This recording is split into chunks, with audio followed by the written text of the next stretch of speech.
Hey there, I'm Sarah with WTI, and I am a manual toothbrush kind of person, especially when I travel. But I wanted a toothbrush that had zero dye in the bristles, which was really hard to find.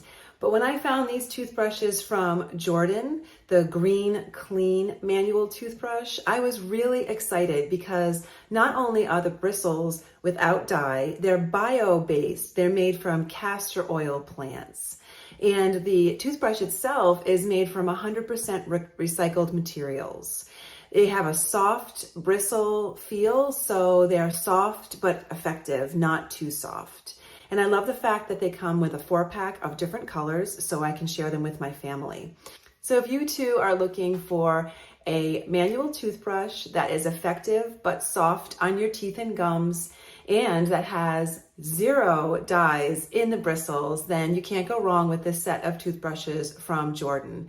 It's the Green Clean manual toothbrush. It's a 4-pack set, and I'm just really happy with how they feel, how they work, and what they're made of. And that is my point of view.